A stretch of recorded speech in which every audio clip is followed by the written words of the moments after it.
Ladies and gentlemen, may I have your attention, please?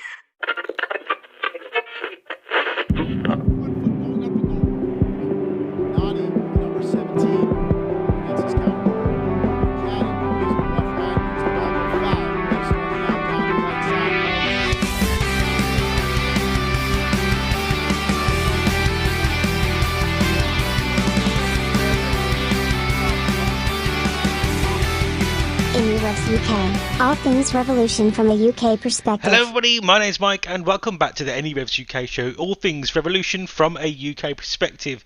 And we've got a pretty bumper episode today, guys. We've obviously got a lot to dissect.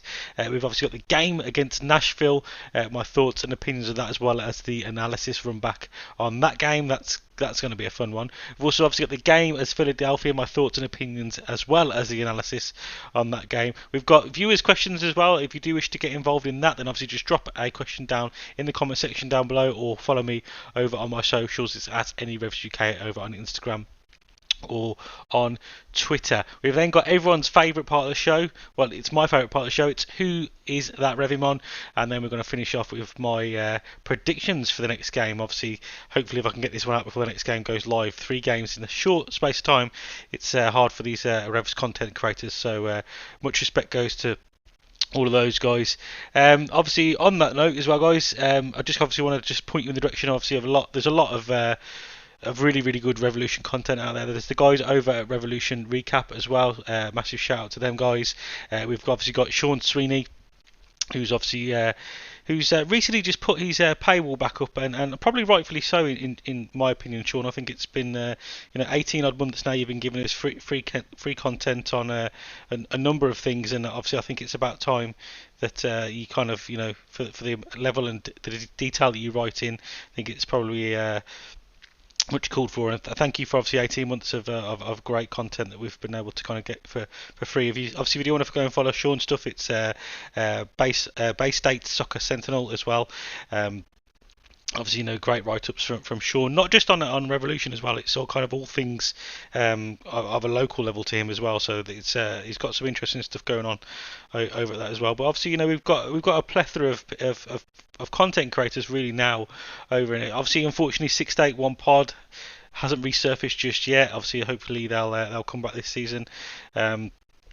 It's just really good to see the amount of content that's being produced by Revolution fans as well now. So obviously, I would highly recommend it to anyone as well. If you want to get involved, start your own content creation, just get it. Obviously, there's the guys over at the Bent Musket as well, the Rebellion, and obviously the Midnight Riders. Just a really great community. So make sure you get involved, guys.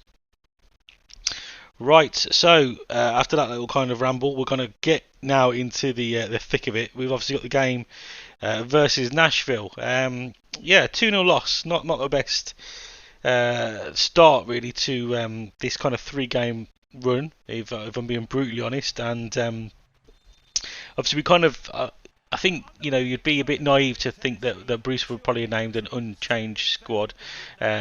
Purely for the fact that not because I probably thought that he probably should have gone with a not heavily rotated squad, and I'm not saying that he did heavily rotate the squad too much, but obviously when you got 3 games quite quickly in quick succession between each other, you do have to obviously look across them 3 games and pick the best team that's available, but also keeping in mind that you've got 2 more games coming up thick and fast. So in terms of the lineup, obviously Bruce for this game picked. We'll go kind of, looked like it was a 4-4-2 from the off, but I know how much Bruce loves formations. Matt Turner in goal, Dwan Jones at left back, Henry Kessler, Andrew Farrell, and then Tyjon Buchanan starting at right back. Carlos Heel, Matt Polster, Martial, and Tristanson, and then we've got Adam Butska and Gustavo Bale up top. Fairly solid lineup, I think obviously we look at what's on the pitch there, you'd think we should be able to get a decent result. Obviously, if you were to name that squad last season, you wouldn't really have too many qualms in that at all. Obviously, Buchanan starting at right back was the questionable decision for me, purely because, and this isn't me saying that this is the reason for what's happened obviously against the game against Nashville, but it's got to be a little bit demoralising, possibly. I'm presuming obviously it's done in the right way and handled in the right situation. And from the rebound game, obviously against Philadelphia, that definitely seems to be the case. But for Brandon Blythe, I mean, in the last 2 games, there's been, two of probably his better performances in a Revolution shirt, in my opinion. And to then have them be dropped, I don't know. It can demoralise a player. I'm presuming it was done in the right way and all for the right reasons. That and we're not trying to just get the best 11 players into the pitch where possible. We're trying to squeeze them and play them out of position, which is possibly what it looks like on the face of it. And there is an aspect of that as well, I'd imagine. But for me, dropping by possibly wasn't the best decision. But saying that though, Tyson had a really good game there. And I wouldn't say that having by there would have made too much difference. If I'm being brutally honest, I think it was nothing really to do with Buchanan's performance over by. I think there's other aspects we're going to move on to. So obviously I'll just run through some kind of bullet points that I've made on here, and then obviously we'll run into the analysis side of it as well. Obviously, as I say, we've got quite a bit to get through today, so I hope you all sit in a nice comfortable position, guys, because it's going to be a long one.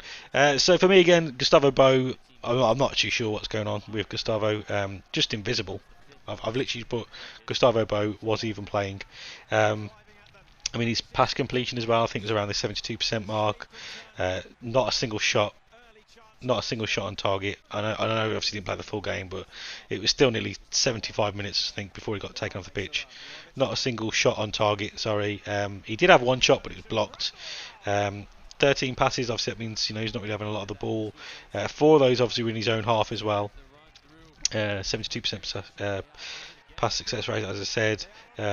31 touches, not ideal. Only won 2 of his 8 duels as well. Dispossessed 3 times. Just not an all-round good game from him. And I don't know what it is. I honestly don't know what's going on with Gustavo at the moment. Maybe we should just try him in a different position, because obviously what we're doing with him at the moment isn't working, and I'm pretty certain that's clear for everyone to see, and for Bruce to try and just continue to keep pushing it.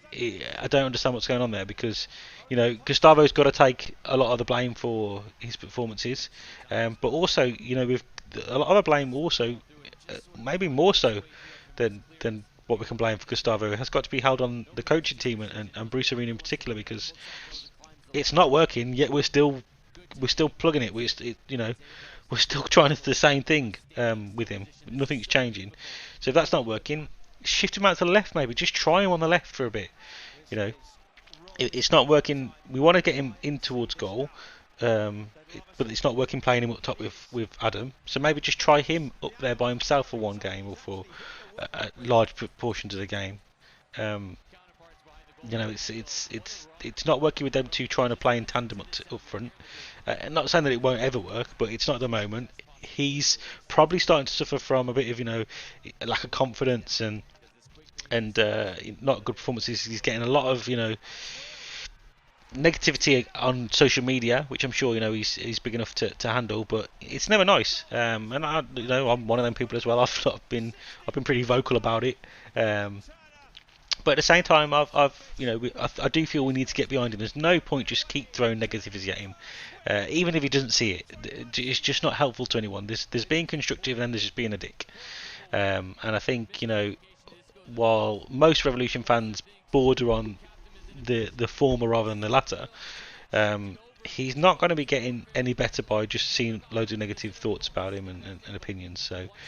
I'm not saying that I'm going to hold him accountable, because that's what we have got to do. He's got to be held accountable for his poor performances, but there's just kind of a way to go about it, and I do feel we need to get behind him. What have I put else as well? The first kind of 20 minutes to 30 minutes of that game was literally like, I actually at one point remember thinking like, what am I doing? Why am I doing this to myself? I know I don't always tweet during the games because I'm literally just trying to stay awake sometimes.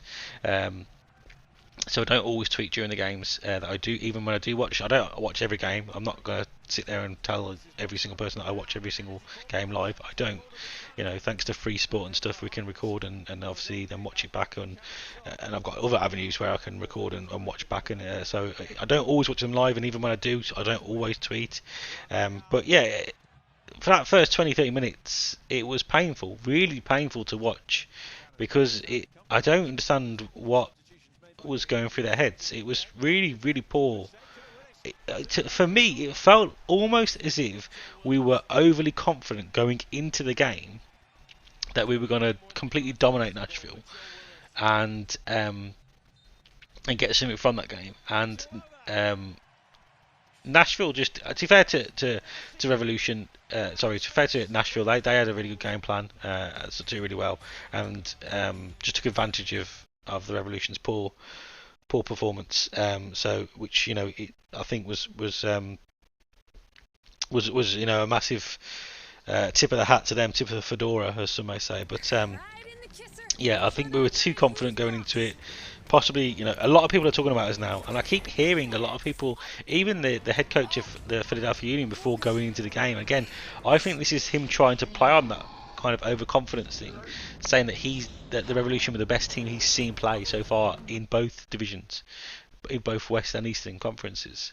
So I think people are now starting to pick up on this and take notice, and we hopefully that we come out with that cocky stride again, and they can look to kind of utilise that towards that advantage. But obviously we'll talk about the Philadelphia game shortly. Obviously, as I said, a bit demoralising for Brandon Bye, but we do need some kind of form of consistency. There's a lot of chop and changing, but at the same time, I do kind of get it. We've got a few games in a short space of time, so and obviously that's the whole reason why the roster is there. That is literally the whole reason it's there, and that's why Bruce has built a fairly impressive roster with the Revolution. So for me, I do get it. I have put that obviously the Revolution, the Matt Polster Nashville goal, as some people are touting out. I do think that Matt Turner still has, a part to be held accountable for in that one. So I do think it's, probably maybe 80-20, could argue 90-10, but Polster obviously, it's a poor pass. So I've watched it quite a few times now, and I think because him and Captoom haven't played together many minutes so far, that he thinks, or the miscommunication there, because it wasn't like an overly an underhit pass. It was a pretty confident pass into, I'm presuming, where he thought Captoom was. I'm not sure, but at the same time, Matt Turner was quite far out of position and did take probably a little bit longer than he should have done, purely because he probably wasn't thinking that he would need to scramble across his goal from that position that we was in. But yeah, he's got to be held a little bit accountable on that one, in my opinion. And going into that kind of game off the back of that game against Nashville, Matt Polster, I know you're a massive fan of the show, but with performances like that, mate, I don't think I can start calling you Matty the Rock Polster anymore. I need, next time that Revolution shirt comes on your back, obviously the game against Philadelphia is gone now, but the next game that you put on that Revolution shirt, I need a performance from you, else unfortunately Matty the Rock Polster will no longer exist. And I know that's really high in your accolades, getting called by some Brit Matty the Rock Polster. And obviously, so I've kind of talked a little bit about individual performances, but kind of for me as well, when I think about that midfield partnership, I think it's the area where we've got the kind of the biggest depth, pool of depth in the team. So obviously we've got a number of players that can play. We haven't seen Calderwell yet, and see, when I say this, I feel horrible because I really, really like Scott Calderwell. I'm a massive fan of his, and I think he is a good player, a good player, good MLS player. And obviously he's been playing really well for the Revolution for a number of seasons, and this is why this feels so horrible to say, but I do like the fact that we are now in a position where Scott Caldwell isn't being utilised much or at all so far.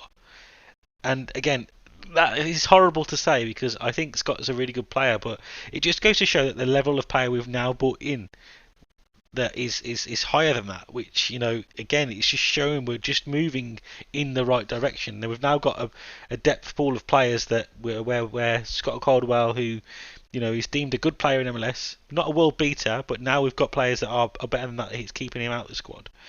Oh man, it feels horrible, so horrible saying that, because I absolutely am a massive fan of Scott Caldwell. But then I heard people talking about the midfield partnership, and but don't worry, we've got Luis Casado as well. He's still to come back, but we don't know what's happened with Casado.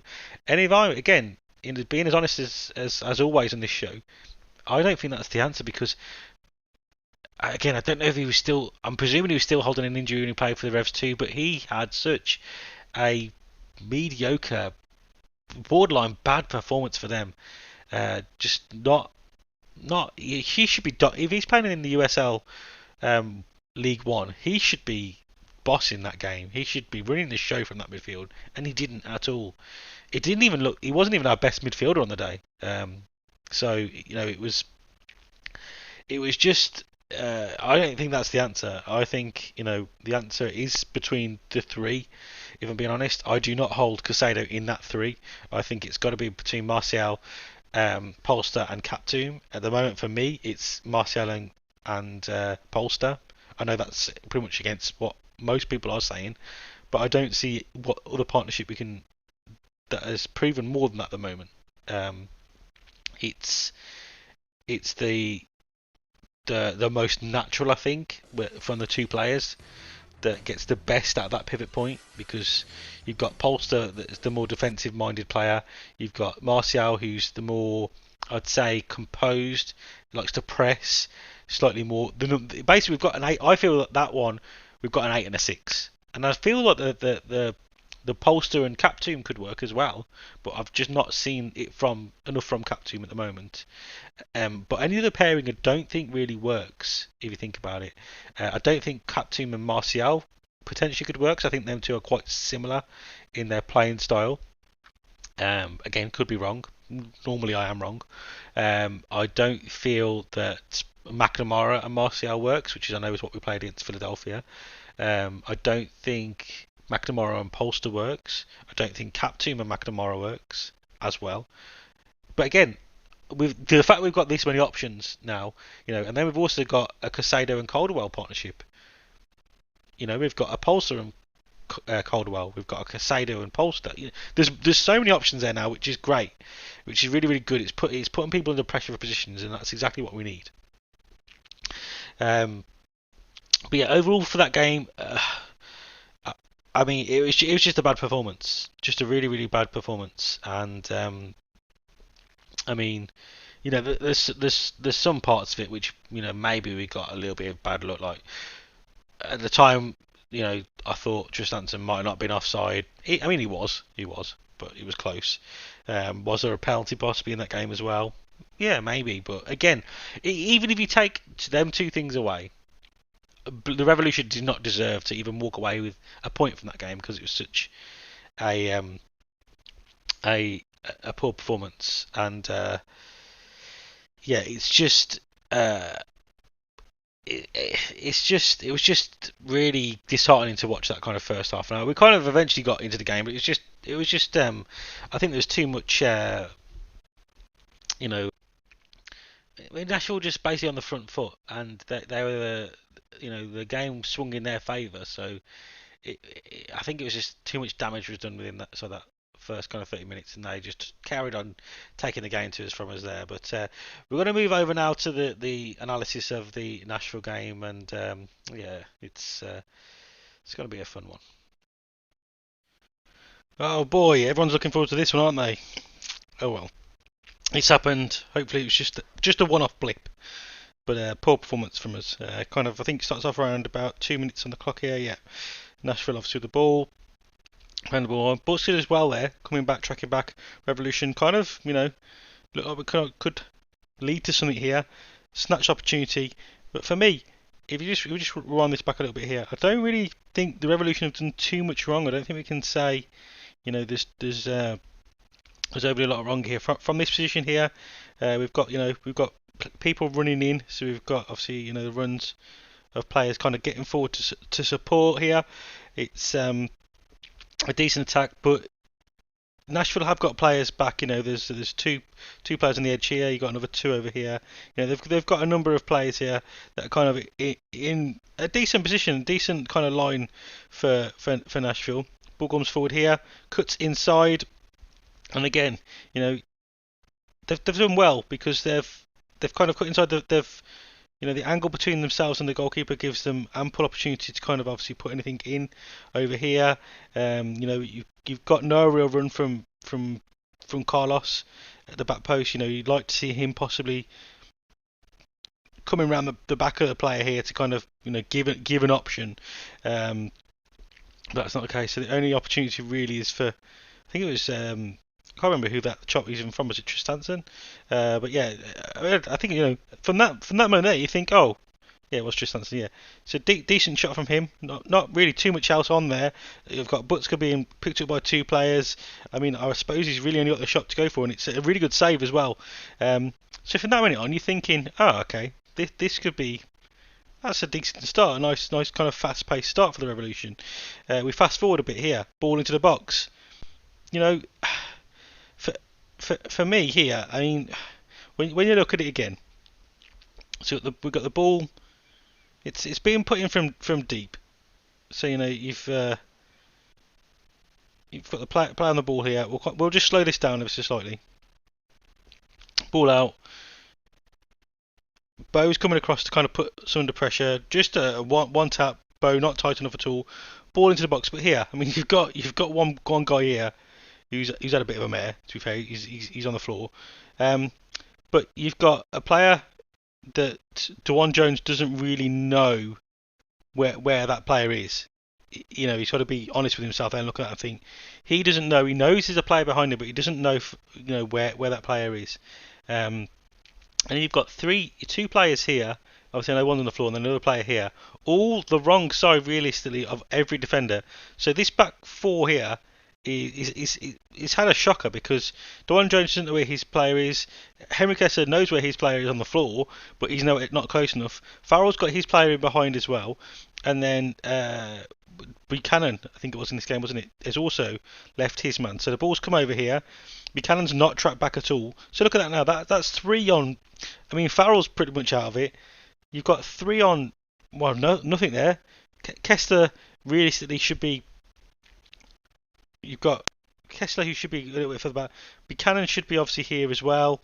You've got Kessler, which needs to be kind of, I suppose, in a way, it's hard for him because he knows his players here, but at the same time, he's also got an opportunity to kind of close the gap down, and kind of put, if he slides basically here, then it could but that's only judging if it goes along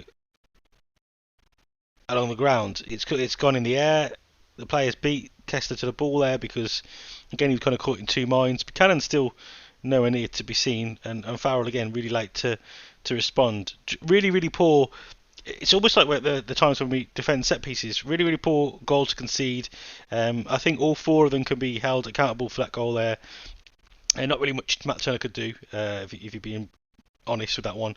But yeah, really, really poor goal for the Revolution to concede, and to be fair, it was long coming. I thought, in my opinion, that first kind of 20, 25 minutes, 30, half an hour, it was coming. That Nashville goal was definitely there's a take. But let's look here. I mean, I suppose cuts inside. Everyone's left on side. You got 2 Revolution players keeping us on side there. Buchanan just so slow to react. DeJuan Jones needs to do better there. Kessler just so far away from his man because I think he's thinking about coming in to kind of stop the ball, and just too easy. I mean, it didn't really matter even if it didn't go. There was like 4 or 5, 3 players there that could have all scored that goal for Nashville. Yeah, so bad. I mean, what else could Turner do? I don't think you can put any blame on Matthew Turner for that one. It's a shocking defensive performance, and then again, obviously, they're on the front foot now. Really nice interchange there. That'd be a passage of play there from Nashville. I've watched that back a few times. Look at this. This is some nice soccer. This is. Let's just slow this down even more so. This is some nice. Actually, it's only a half speed. Some nice soccer here. Nice quick interchange here. 1-2 there. Nice back. Create some space in. More space. Boom. Good hit as well. Really decent hit. Matt Turner equal to it, but really good strike of the ball there. And on another day that could have flown in, but really nice interchange there, creating the space. Farrell and Kessler split once more, and it was not the best to watch, to be fair. Another one, ball over the top again. For me, Buchanan's kind of, he's let his man go. He kind of knows where he is there, but he's checked. But I don't understand. He's gave a little glance across just to kind of know, so he knows where his man is. There, so he's checked. But now the player's moved. He's pulled apart. He's pulled away from you. You've got beaten in the air, and it's not. That's where you kind of see that Buchanan's defensive frailties possibly could be an issue there. While I think one-on-one, he's got good ability of him, and he can kind of read the game, and probably because he is a winger. But for me, when you've got that kind of ball in the air situation, I don't think he's going to be as strong as for an opportunity here. For me, I don't know. I mean, no Revolution players will claim him for a penalty there, so I don't think we kind of need to really discuss that one. But good ball in here from Carlos, just putting it into that really, the danger zone, I suppose you'd say. Obviously, finding Adam Boots' head, just kind of almost snatches at that one for me. Just kind of, rather than using the pace on the ball already, he's kind of almost looks like he's kind of snatched at it and tried to put a little bit too much on it, make it too much of a good connection with it. He kind of just needed to guide that one in. Again, another opportunity. I wasn't really too overly concerned about that one. It was, not I suppose, nice build up from. We'll just rewind that one back, but I don't really see. I think it's just a kind of a nice little passage of play from Nashville. Dewan Jones obviously caught kind of out of position in the defensive transition, which is one thing I've spoke about a lot. We need to be better when we're changing from attack to defence, because this is the opportunities that this will cause. This one, as I said, I wasn't too overly concerned about as such, but it's definitely one that teams can look to exploit, because we have only got 4 players back there. Polster's now obviously arrived on screen there, but we've got to be considering when we do have the wing backs going forward, which they do go forward, that somebody has got to be sitting deep. So we've still got a 3-man defence as such. Here, this one for me was disappointing because just the lack of pressure here from any Revolution player. I mean, this is a top flight MLS. 2 top flight MLS teams playing each other, and look at the pace of this. It's almost like it's a training game. But I don't understand what's going on here. Revolution aren't pushing at all. He gets a weak shot off, but again, just no real urgency to kind of do much from it. Second half now for the Revolution. Obviously, I imagine got a pretty brutal talking to during that half, because it was an embarrassing time to be a Revolution fan, if I'm being honest. Dewan Jones here, kind of dilly-dallies on the ball a little bit. It looks like he kind of gets away with it at first. What's going on here? Why have I gone so far back? I'm not too sure what's going on there. Okay, we'll just speed forward for here. I'm not really too sure what Dewan Jones was doing here. I mean, he does kind of well at first. Does well there. Reads it, and then just not quick enough to kind of react, I suppose. Kind of caught under pressure there, and another good save from Matt Turner. But again, the warning signs were there that Nashville mean business. 50 minutes now on the clock, and another Nashville attack, ball in. Nice headed, cushion header there. Just, I think here for me, the players snatched at the shot. When if you think about it, so ball's come in here, just a lofted pass. Again, just caught. Kessler again's caught in 2 minds here, and I think this is possibly the one weakness I've seen in Henry Kessler's game. That's when he's kind of left to him to maybe read the game a little bit more. He kind of always, I suppose, goes for the safer option, but for him possibly thinking it's a safer option, it also leads us to be put under pressure a lot as well. So obviously he's thinking to drop deeper there because the ball, he's not too sure if it's going to go for a flick on or what. Dewan Jones is the wrong side of his defender again. The ball's been cushioned back here. Just a nice 1-2. So now Kessler, if we just rewind that back one more time. So if Henry Kessler gets tight, rather than going the wrong direction, if he goes this way towards that player there, rather than kind of, obviously he's heading in this direction, trying to, I'm not too sure, maybe cover for Dewan Jones because he's the wrong side. Let's clear that off the screen. But now look at that gap. Look at the gap between Kessler and the player. It's too much. So as the ball comes back to him, Kessler's still backing off there. Now kind of goes towards the ball, but it's a little bit too late. Snatches at the shot. I mean, if I was the striker there, you've got time to take a touch and bring it out. But yeah, not the best defensive play there from us at all. Just lucky we've got a decent goalkeeper. Matt Turner here distributing this out. I'm not sure. Is this another highlight? Oh yeah. So we literally just give the ball straight back to them there. That's awesome. Opportunity for them to shoot again. I mean, at this point, yeah, it's just almost like a training game. It's defence versus attack, and we're just really struggling. Dewan Jones once more caught kind of a little bit too narrow, maybe, but that happens to us all. It happens to the best of defenders sometimes. You can't be kind of man marking the player. That leaves too much gap between you and your centre backs. Ball into the box, not dealt with once more. Taijo not looking convincing. And this is what I said. I mentioned that I don't think, because even if that's kind of random by, I don't think we kind of get a much different performance over what we've seen from Buchanan. And I apologise, guys. I've got to just leave that in because this is just how we roll here on the NERevs UK show. But for me, I think that's the limitations of when you can see that Buchanan possibly isn't always going to work in terms of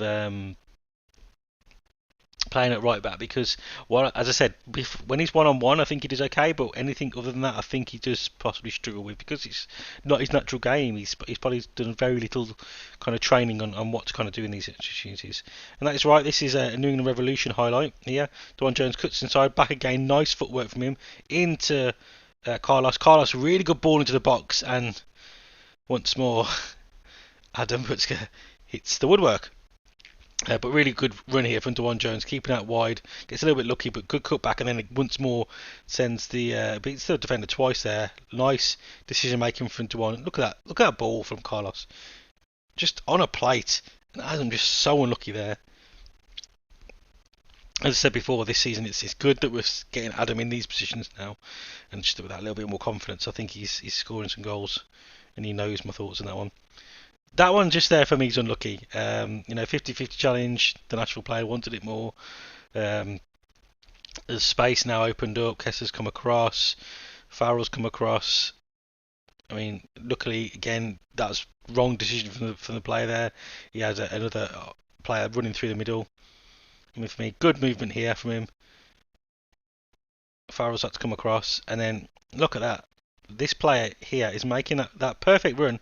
He's making that run into the space there, and just poor decision, because if that ball gets played there, if it was me, player cuts back, plays the ball into here, that's probably a goal. That is probably a goal, in all honesty here. Andrew Farrell doing well there, kind of keeping the ball under pressure, keeping the ball under control, and then I'm still not really 100% sure here. As I said before, Matt Turner's got to be held accountable for a little bit of this, but I'm not. I don't understand what's gone on here still. So Matt Polster's got full line of sight. Okay, yeah, Captain's kind of ready to kind of go forward, so he's kind of caught on his heels a bit, giving the ball away, and yeah, 2-0 down. Yeah, it's not good to watch, is it? Especially when you saw that bit there, because I thought for a minute Matt Turner was properly injured himself, but luckily it was nothing. But Yeah, 2-0 to Nashville. Great. I just don't understand. I think so. He grabs the ball here, turns, sees Captoon. No, it's still definitely Polster's fault, that one. And Turner just, I don't know, scrambling across his goal. Maybe just didn't set himself well. But to be fair, he's not expecting to have to put a save here. But look how far out he is of his goal. And now obviously he realises he's so close still close, but just not sure what Polster was thinking there.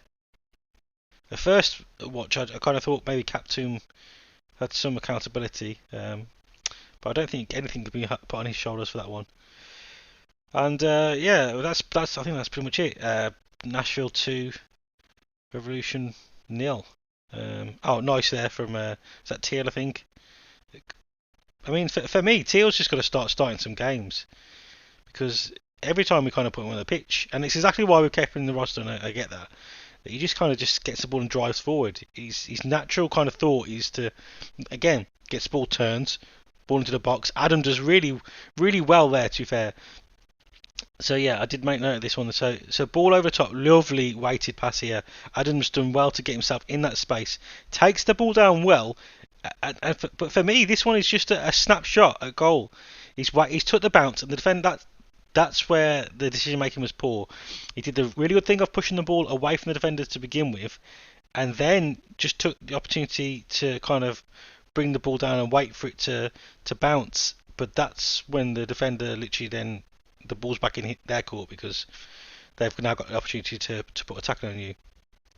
A nice tame shot there to kind of finish proceedings for Nashville. Revolution pushing forward, trying to get anything from the game.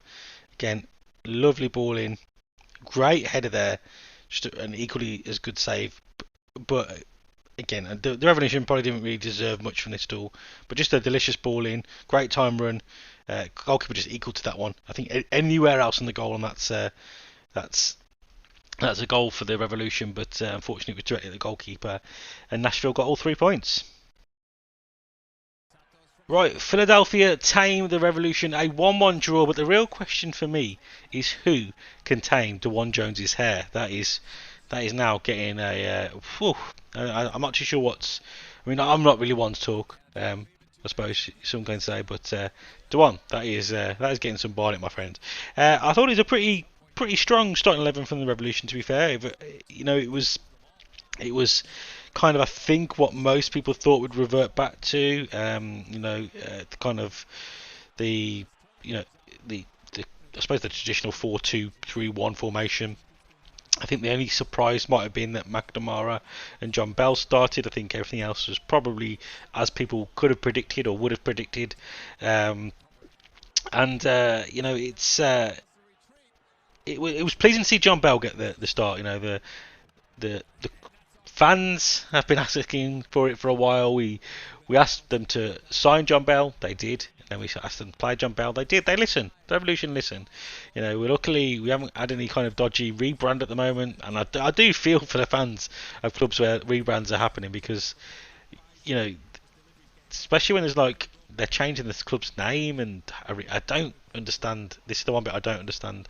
Obviously, how it does happen in the UK. There is rebrands that happen. A lot of clubs have gone through different variations of their badge throughout their life cycles. Most of them not really too drastic changes. There has been some, but not really too massively drastic ones. I think maybe like Cardiff, maybe that's quite a big one. I can't really think of many other ones. Like some of those smaller teams, maybe it was Harrogate. Maybe there's been a few that might have possibly had a bit of a dramatic one, but to change the club's name as well, that's you can't be. Why? I don't get it. It's a strange one for me, that one is. But yeah, I digress. Yeah, pretty strong 11 in my opinion. For me, and this is no disrespect to Tommy McNamara at all, because I do really rate McNamara as a player. I actually thought he had a really good season for his last season, very solid season. I think he's a good player. Really happy the fact that we re-signed him back and he's part of this Revolution roster. But for me, he's not an 8. And again, I was talking about pairings in the Nashville section of the episode, and that partnership didn't work for me on this occasion. Not saying it doesn't work, full stop. As I kind of feel like I was a bit harsh on those, saying that this one won't work, this one won't work in the Nashville section. I'm not saying that they will never work, but for the way that Philadelphia were playing against us, I think that pairing just wasn't the right pairing for me. And it wasn't to say that McNamara had a terrible game. I just don't think he's an 8 for me, and I just don't think that pairing on that day didn't really work. See, I don't think even Martial had a. It wasn't. I wouldn't say it wasn't a. Again, it wasn't a poor game from him.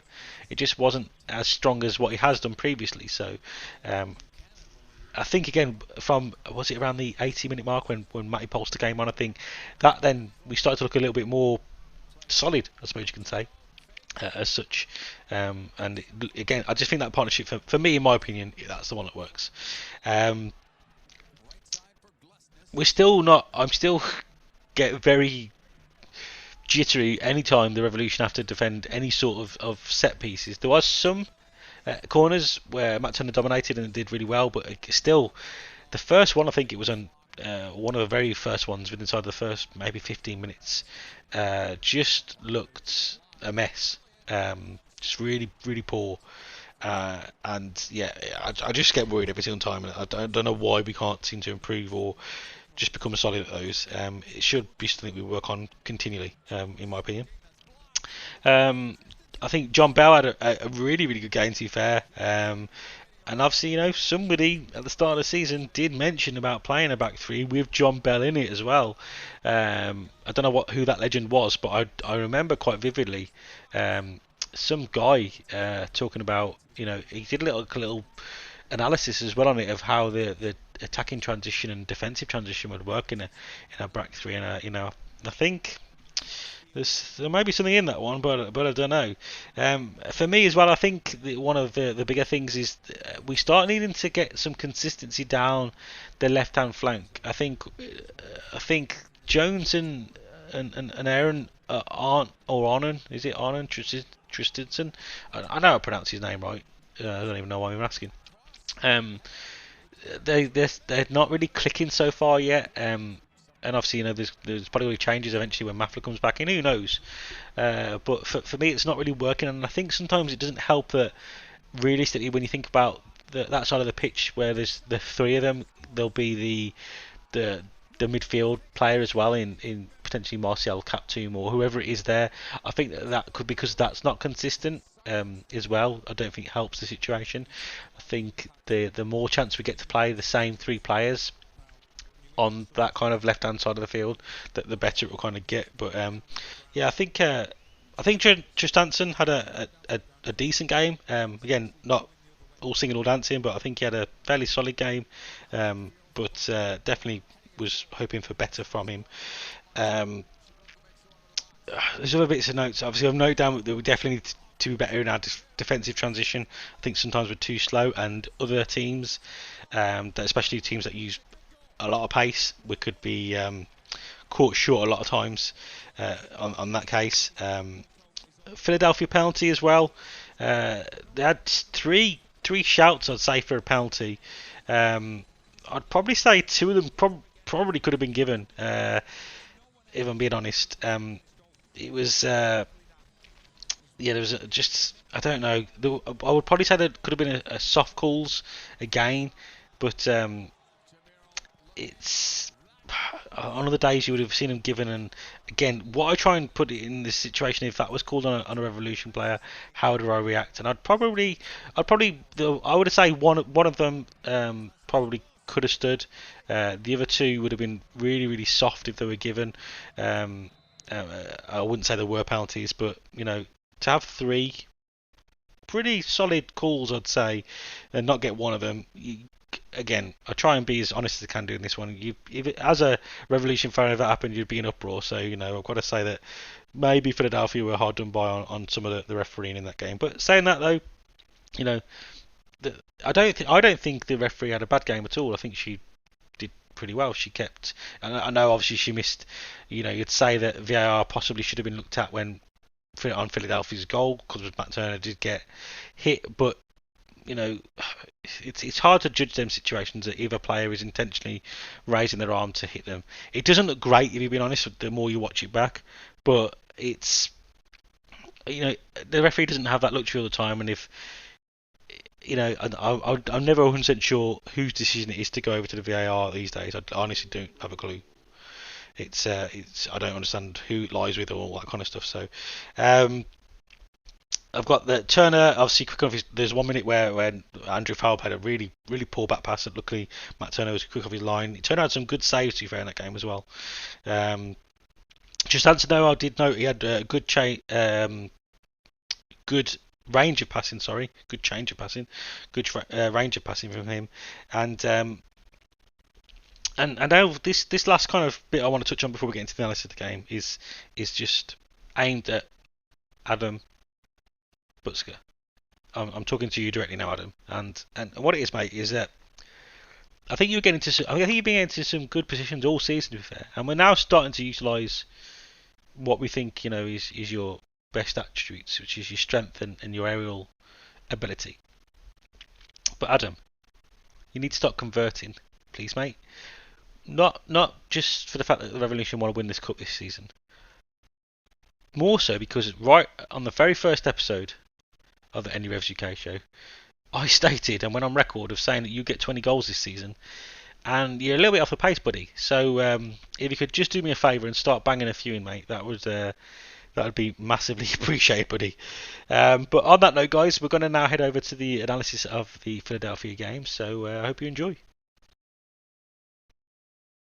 Right, Revolution versus Philadelphia, a team which beat us a fair few times last season, but the one time when it counted the most, with the Revolution obviously getting the upper hand, started off, fairly brightly here for the Revolution. Some play being built up there, no real pressure put on the Revolution players, and a really nice run there. Good first time hit, but unfortunately goalkeeper does spill, but not being able to make anything of it. But I just kind of wanted to bring it to attention, guys. Just I'm sure everyone spotted this, but look at the look at this. Watch once more. So let's slow this down ever so slightly. Ball played in here, but the player is still running because they've seen the opportunity for that space. No one's tracked them. Really good play. That's what we kind of like to see. I mean, kind of 4 or 5 minutes on the clock, and you're thinking, okay, the Revolution, we mean business this time round. Keeper spills it, but just managed to kind of get control of it there. Here, I can't remember what this came from here, but ball played into the box. I don't know, this one for me. It's a tough decision because, I mean, the referee, I mean, she's running away from it like instantly, so it's not like she's even giving it a second thought. But yeah, I mean, you have seen them given. We'll just kind of see. Look, the referee's got a decent angle on it as well. I suppose maybe the Revolution player might be blocking a view as the tackle, I suppose, comes in. I don't know. It is a tough one. Depends which angle you watch it from. Changes my opinion of it. I suppose what she's seen though is she's seen that the ball's popped up there, so that possibly that means that Brandon must have got some contact to it. Whereas he hasn't really. So yeah, I would say a little bit of a lucky one on that one because you can definitely see them giving it, and if it was the other way around, we'd definitely be screaming and shouting for that one. Opportunity here. Great, just working some space once more. A real poor shot there. I mean, he was put under pressure, and we were asking for a free kick, but that's actually not the first time I've seen Carlos hit one of them wayward shots so far this season. So yeah, I'm not too sure if he's not really been working on that because it's maybe not what he kind of thought he'd be doing out of this season. I think in that number 10 slot or kind of that free role he's been given, but you're normally cutting on his left foot. You normally at least get him on target to work the keeper. But yeah, it wasn't. That one's the kind of second or third time I've seen that one happen. Good pressure there from Adam, to be fair. This here, I mean, we're just lucky we've got such a goalkeeper because Andrew Farrell has a bit of a nightmare. Really poor back pass as well, but Turner quick off his line and does really well to kind of saved Farrell's blushes in that one. Poor start this one was for the Revolution. Poor positioning, and just again caught napping. I mean, this one's just such a simple little play here. Their beat player, I can't even remember who that was tracking back, but just luckily just kind of enough to kind of put them off driving even further forward. But at this point we're caught in a position where we've kind of almost got 3-on-2. Two defenders not really too sure what to do, because you have got a player tracking back as well. Luckily again we've got that man Matt Turner in between the sticks and does a decent job. Really good strength from Adam here. Really good strength to kind of hold off the ball. Poor footwork, but actually kind of almost leads it to a fortunate position here, because I don't know where. I think it would have been pushed out wide if he was going further forward, so almost works in his favour here. Cuts inside and has a really good shot goal, and Blake equal to it. Obviously two really good quality goalkeepers on this one, and obviously really strong wrist there from Blake, and pushes the ball out of danger zone as well. Good ball in here from the wide man of Philadelphia. And let's just actually run that back, because I'm not too sure how he had so much space here. What's going on? Yeah, look at that. See, look how bad this is. Just look how bad this is here. So you've got in this space here, you've got 3 Philadelphia players, and you've got Brandon Boy here, which to be fair, he's kind of picking up his guy. You've got Buchanan here, who should be seeing this, but you've got these 2 players here. So for me, these are the 2 holding players. One of those needs to be picking up this.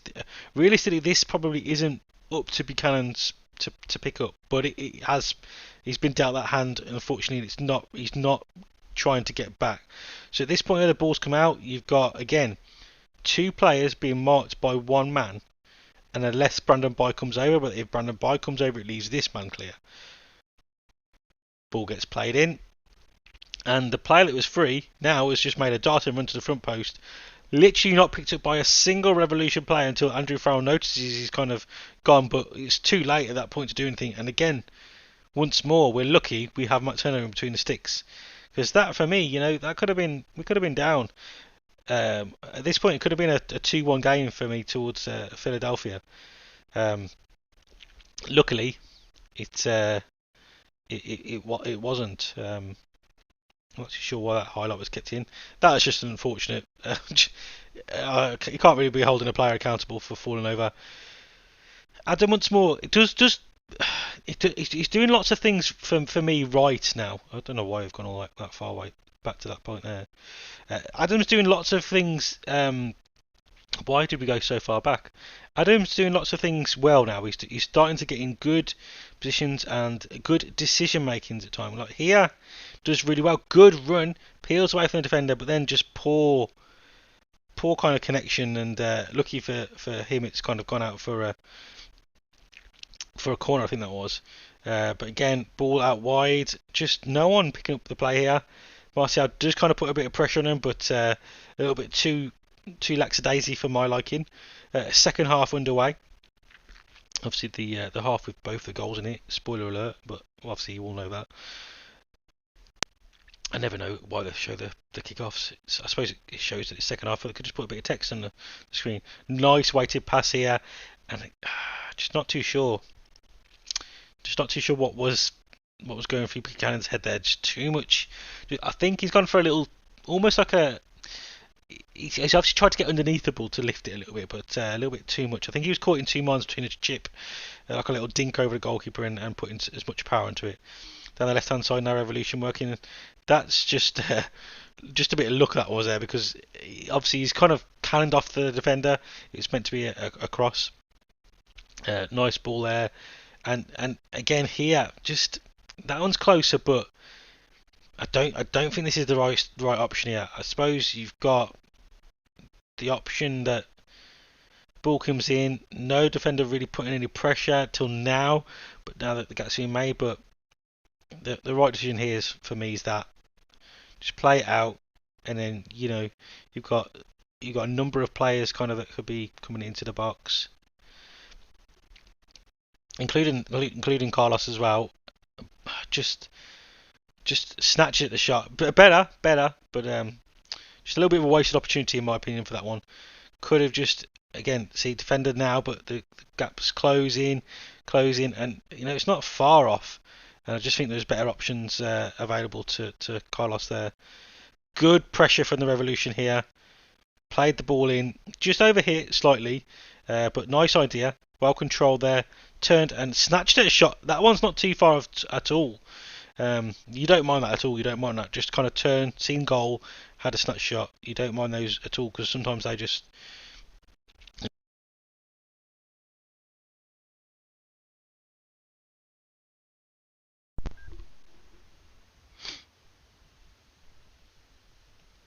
Yeah, sometimes those just work in your favour, and it's just fell unlucky on that one.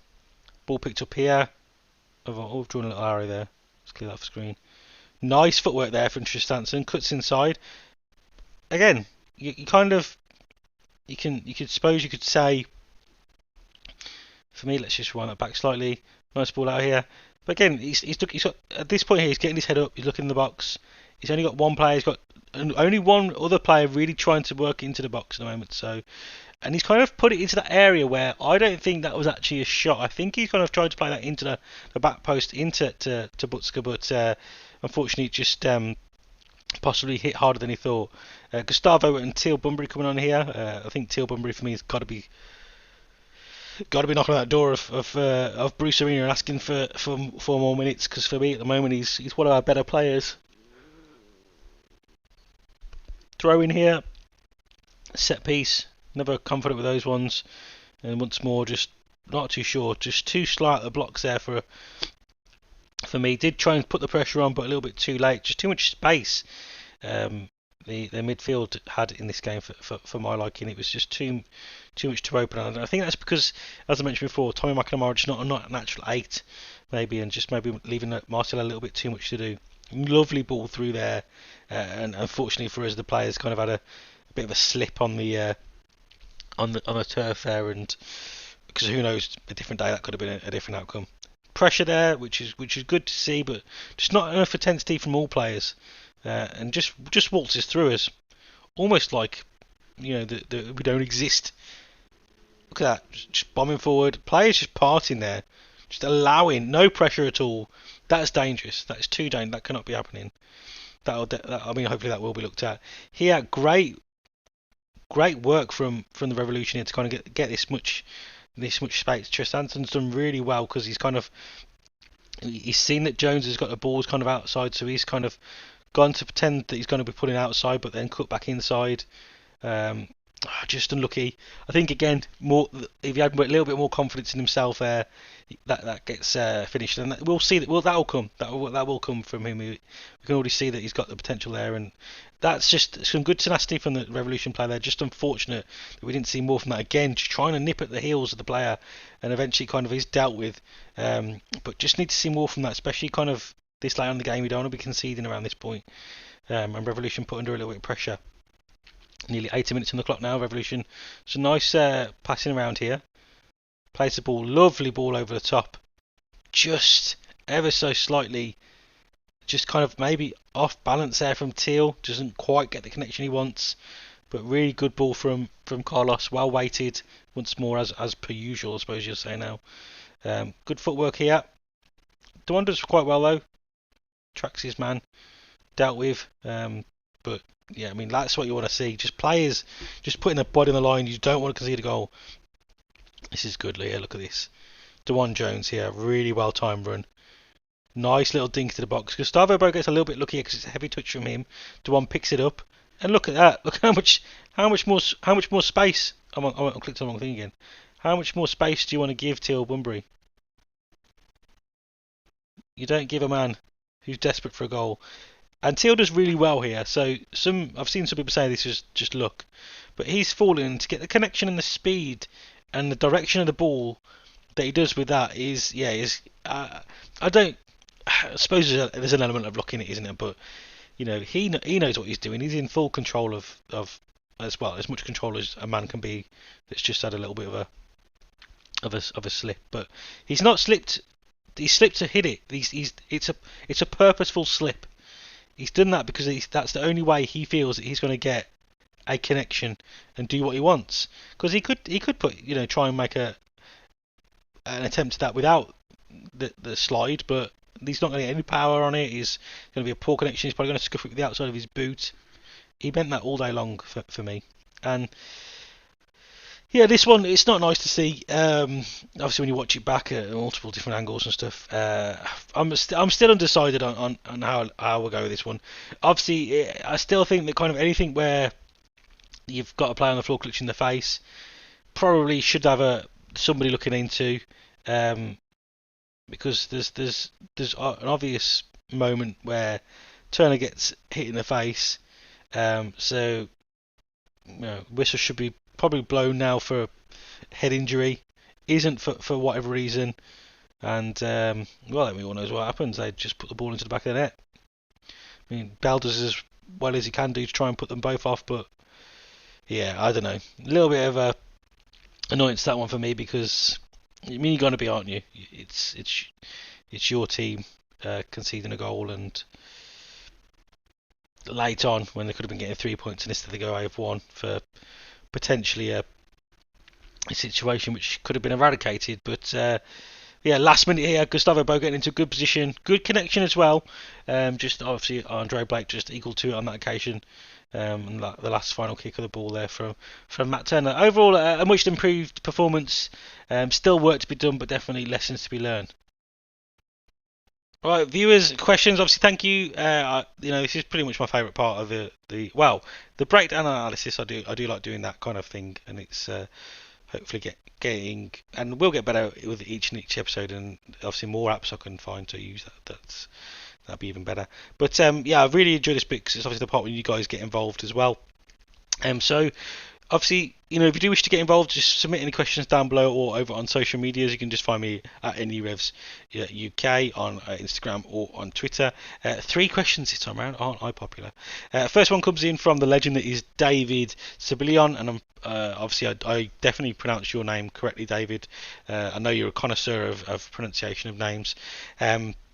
And it's kind of a multitude of questions David submitted this time. But David, honestly, mate, I really, really appreciate your support. And yeah, it's massively appreciated, buddy, as you constantly comment and share and like and ask questions.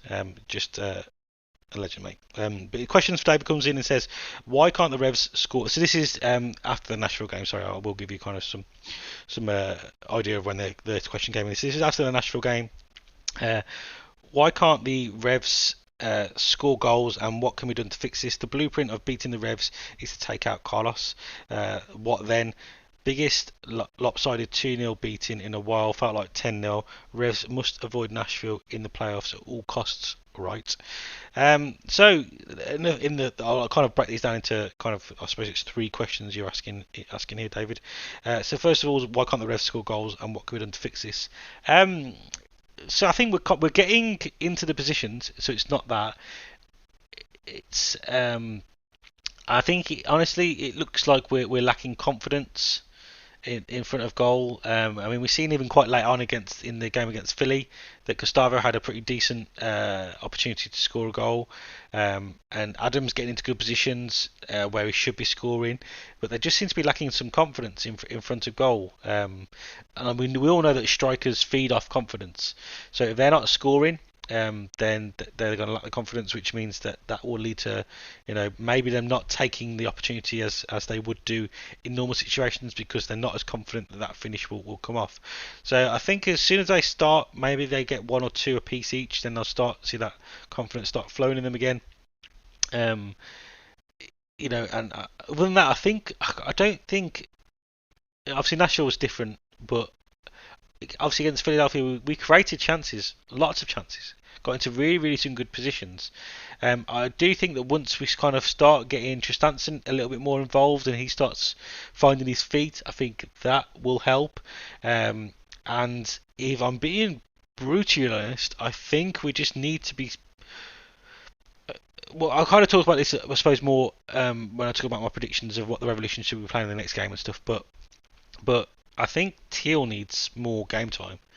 I think that could massively, even if it's just a short-term answer solution, but I think that's where the Revolution possibly should be looking at going in terms of that one. Obviously, we've got a tough game against Columbus. Well, will it be a tough game? I don't know. It's a hard one to judge. Should have been a tough game, but who knows what will happen here. But yeah, in terms of that one, I think we've just got to keep looking at it. I think we have got to stop playing the two up top. I think we've got to go for one of them, and maybe properly rotate and start Teal and Kizza. Give them a chance to see what they can produce as a in the attacking third. Next question, you kind of talked about obviously the blueprint of beating the Revs is to take out Carlos Heel, and then what then? Yeah, obviously teams know how good Carlos is, and they're doubling up or they're man marking. They're trying to get him to come deep for the ball, but it doesn't really bother me too much, to be fair. Obviously, you've got to expect it when you've got a player of Carlos's ability that it's gonna be tough. It's, I suppose, not great to see him dropping so deep sometimes, but at the same time, I think he can still do damage from there. I don't think when you've got a player that big, that much quality, I don't think it really matters where he kind of is on the pitch. I think he can still damage teams from wherever he is.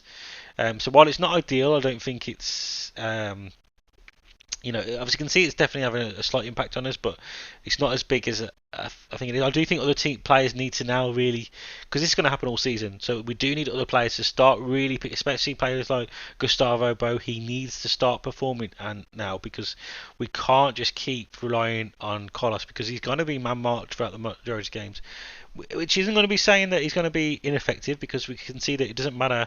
He still is that good that he can make space. But we need other players to really start picking up the pace now and start contributing more, because then when you've got more dangerous players like Gustavo, like Adam, like Tristanson, that's when then players might start drifting off and thinking, maybe we need to start marking this guy a little bit more now. So then that opens Carlos up for a little bit more. So I think that's what we've got to start doing. We can't be reliant on one player. We've seen how big it was for us last season, and obviously it's going to be a huge game for us this season. Biggest lopsided 2-0 beating in a while, felt like a 10-0. The Revs must avoid Nashville. No, I don't think so. I don't think we need to avoid Nashville. I don't think, this is absolutely no disrespect to Nashville at all, but I don't think they actually played like, I wouldn't say they played like they could win the MLS Cup. It wasn't like an MLS Cup winning performance from them. I think we helped them look better than them. Not that it was a bad performance at all from Nashville. They deserved the 3 points. I think we helped them with it, with our such poor performance. But what they did do though, is they just built on that. They started really fast. They got in our faces. The first 20 minutes to half an hour was just all them, and it was embarrassing, like really embarrassing to be a Revolution fan during them first 20 minutes. And then we slowly got back into the game, but the damage has kind of already been done at this point. From a morale point of view, that they'd already scored one, and they just looked at the front foot for majority of the game from there on out, really. And we really struggled to kind of get a foothold in the game. But I wouldn't say we should be scared of Nashville. Again, when we face the Nashville again, and if we get them in the playoff run, we shouldn't be scared of facing Nashville again, because I don't think it was. I think it's August when we play them next. We shouldn't be scared for Nashville coming to Gillette Stadium. We should be in a much stronger position, and again, no disrespect at all to Nashville in this, because I think they've built a really good team and they are heading in the right direction and stuff. But Nashville isn't a team we should be scared of. We shouldn't be scared of any teams really. But yeah, come August the 5th, it's going to be a different game altogether. So no. Next question comes in from Eric, who is Big Nations over on Twitter. He asks, this is after the Philadelphia game, sorry guys, a lot more chances in the midweek game. Do you feel like the Revs learned their lessons from the game against Nashville match? That didn't make sense. That's not how he wrote it, guys. That's just my terrible English coming from a guy who lives in England. Yeah, obviously there was definitely lessons learned. They've obviously gone back, watched the tape, done a lot of work, well, as much work as they probably could have done in the short space of time that was given. You can see that lessons have been learned. Obviously, I don't want to have to sit through that kind of performance again, because if I have to sit through another Revolution performance against the one against Nashville, there'll be a very different episode coming. I basically sent out a tweet the other day saying that there's going to be a ranting coming, but I toned it down because watching back the game again, it was a bit raw when I wrote that tweet, if I'm being honest. So I watched the game back again, and it wasn't all doom and gloom. It wasn't great, but it wasn't all doom and gloom. And obviously, I've also had time to kind of record after the Philadelphia game, which is a better performance. So there is that as well. I think if I was to do it off the back of that, it would have been a very different episode. But if we get one more performance, guys, you lot are having it for sure, because I do not want to sit through that again. But yeah, a lot more chances created, lessons definitely learned. I think that lovely formation, which Bruce Arena loves so much, suits us better. But yeah, it was a much improved performance, and hopefully again we can just start building on that now and start heading in towards the right direction and start picking up some 3 points again. And the final question comes in from John Izzo as well. John asks your opinion on the quality of MLS refs as opposed to the other leagues that I watch. Now, it's fair, I watch a fair array of football. I watch some, Portuguese. I recently watched the Porto game as well. So I wouldn't say it's a league I watch a lot of, but obviously I watch a lot of Premiership stuff. I watch a lot of Championship stuff as well. Especially obviously when Leeds were in the Championship, but I still keep my eye on the Championship because I do think it's a very, really competitive and good league to watch. But yeah, I've watched a bit of German football this season. I watch Gibraltarian football. I have a team which I follow in Gibraltar as well, called Bruno Magpies. So and obviously their level of football is definitely different. That's what I will say. But yeah, terms in refereeing.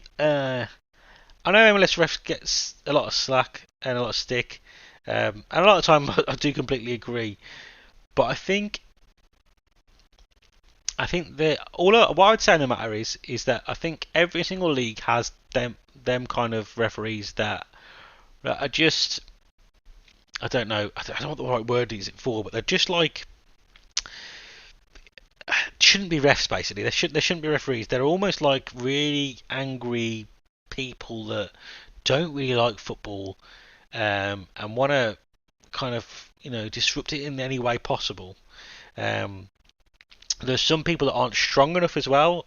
There are refs that aren't big enough to call the right and big decisions because of what I think the backlash might be. And again, this isn't the referee's fault always, because there's some stuff that's happened to referees outside of football that should never happen. People shouldn't be having their life threatened because of a decision they made on a sporting game. That's ridiculous. This is someone's job. You don't go into have a bad ordeal at a fast food restaurant. You don't run into Wendy's and start threatening to kill the person who made your burger, do you? Because you had a bad burger. But that's literally what people are doing. You can't be threatening people's lives for the job that they're doing. That's ridiculous. But yeah, what I'd say is that the biggest thing I've noticed is that there is quite a big gulf in depending on who you get in MLS. So you have got some good referees, but you have the gulf. It's kind of when people ask me about MLS and the league system, and I get a lot of people ask me over here, like about where clubs would sit in the English tiered system, and I kind of would kind of echo what I think about the refereeing as well. You've got a handful of MLS clubs which I think would survive in the Championship. One or two that might sit mid-table, maybe every now and again sneak into the playoffs at the moment. But you've also got some teams that probably would struggle in League Two. maybe the conference. If I'm being honest, and I think that's also what you've got in terms of refereeing. You've got some referees which probably are probably maybe Premier League quality, but then you've also got the Sunday League referees as well. So I think it's just there's too much of a gulf, too much inconsistency. But again, I think you get it in all leagues. If I'm being honest, I think it's just more apparent in MLS because the most of the level refereeing in most leagues is pretty even on an even keel, I suppose I'd say. Whereas the MLS one, I think it's just too big of a gulf between the top and the bottom. So that is my all the questions for today's episode, guys. As I said, if you do want to get involved, make sure you just either comment down below or submit a question over on social medias. It's at NERevs UK on Twitter and on Instagram. Who's that? Revimon! Yes, it's that time. Who's that Revimon? And no one guessed last week's as well, so here is the answer. Who's that? Revimon! It's Landon Woodbury!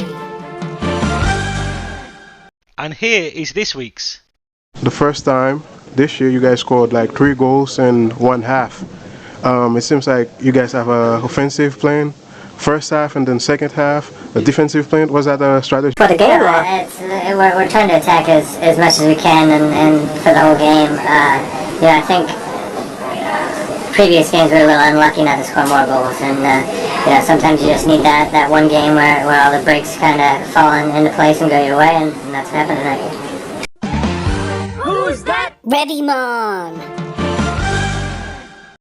Make sure you comment down below who you think this week's Revimon is, and please, somebody comment. Alright then, boys and girls, we're over to the prediction time now. So what I'm going to do is I'm going to run through obviously what I think the Revolution should play next time round, and then we'll kind of maybe talk about what I think Bruce Arena will pick. Obviously we've got Columbus Crew in the next see, bad habits. We've got Columbus SC. God, embarrassing. In the next game, and I feel so sorry for the Columbus Crew fans, because clubs and fans from all round MLS worked so hard to save the Columbus Crew. To just have it ripped away from them again I really feel for Columbus fans at the moment. But at the same time, I also want to crush them, because they're obviously arriving at Gillette Stadium in a few days' time, and we need to get 3 points. So for me, look, this one's on Free Sport as well. Thank you to the guys over at Free Sport. You guys are absolutely wonderful human beings, absolute legends over here in the UK. I know the MLS UK community massively adore you. So yeah, in terms of me, obviously Gillette Stadium home game, fans in attendance, on free sport as well over in the UK. So I'm hoping for 3 points. In terms of my predictions, no, not my prediction. What I would line up with, I'm going to go back for that. I'm going to go back to the what I said all along, guys. I'm going to go back for 3 at the back. I believe this is an opportunity for us to play that now. We won't do. Bruce, probably rightfully shouldn't, and hasn't got the balls to do it, and probably rightfully shouldn't have the balls to do it, because to change to a formation we probably haven't practiced at all midway through a season, probably isn't the smartest idea. But if this is all my opinions, this is the whole point of this show, I would go for a flat back 3, well, a 5 at the back, or whatever you want to call it. Technically I have it as a 3-3-3-1 formation. That's as I have it written down. So I'd start off with Matt Turner in goal, a back 3 of Andrew Farrell on the kind of right hand side, Henry Kessler in the middle, and John Bell on the left hand side. I'd have Dewan Jones and Brandon Boy as the kind of wing backs, and then kind of in the middle of those two I'd have Matt Polster sitting as the kind of defensive midfielder. In front of him I'd have kind of Tyjone Buchanan on the one side, Buchanan on the right hand side, Teal Bunbury on the kind of left hand side of a 3 with Carlos in the middle, and then I'd just put Kizzer up top. Why not just give Kizzer a run out, give him 70 minutes starting from a game and see what he can kind of produce for us. Obviously that isn't going to be what Bruce Arena starts with at all. I think Bruce Arena will literally stick with a 4-2-3-1 formation. His lineup will probably go something along the lines of and obviously we're going off a basis of that we'll have the same injuries that we've got at the moment, because obviously I don't know any otherwise at the moment, but we'll go with Matt Turner starting off in goal, a back four of it will be Dwan Jones at left back, Henry Kessler, Andrew Farrell and Brandon Bye. We'll then start with Cap Toom and Matt Polster in the middle. I believe that will be the partnership he goes with in this game. I think he'll start with Teal Bunbury on the left. I think he'll start with Carlos in the number 10 slot, and I think Buchanan will start on the right hand side, and Adam Butzka will start up top. So in terms of predictions for the scoreline for this one, I'm going to go big, guys. I'm going to go purely because it's going to be weird how the players react. So, and Columbus haven't been massively, causing any upsets. So obviously, they just lost 2-0 to Toronto. They did beat DC 3-1, but they also lost in the CONCACAF as well, and then they've drew a few before that. They've not really had, the performance. Obviously, they've got, a lot of games as well. The fact that obviously they're in the CONCACAF Champions League. I'm going to go for a 4-1 victory to the Revolution. And yeah, there it is. It's on record. 4-1 to the Revolution. I'm gonna say that Tristanson comes off the bench and scores 1. Carlos is going to get 1. Adam's going to get 1, and Teal Bunbury will get 1. 4 different goal scorers. And yeah, I was going to rock a 4-0 because I wanted to get a clean sheet, but Columbus are a dangerous team. That we shouldn't definitely not take them lightly. So 4-1, boys and girls. I wonder what the odds of that one is. Right, anyway, guys, that's pretty much it for today's episode. Probably going to have to apologise for the length. I'm not too sure at this point what the length is, because I've not pieced all of the jigsaw puzzle pieces together. But I imagine it's a pretty long one. But thank you for anyone who does manage to get this far, or everyone who does listen to any part of this. It's massively appreciated, because it is literally just one Brit sitting in his living room talking about an American soccer team. So yeah, I really appreciate anyone who supports the channel. So thank you guys for listening. Obviously, let's go Revs for the game against Columbus Crew. See, I've said it again then. Columbus SC. And I'll catch you guys in the next one.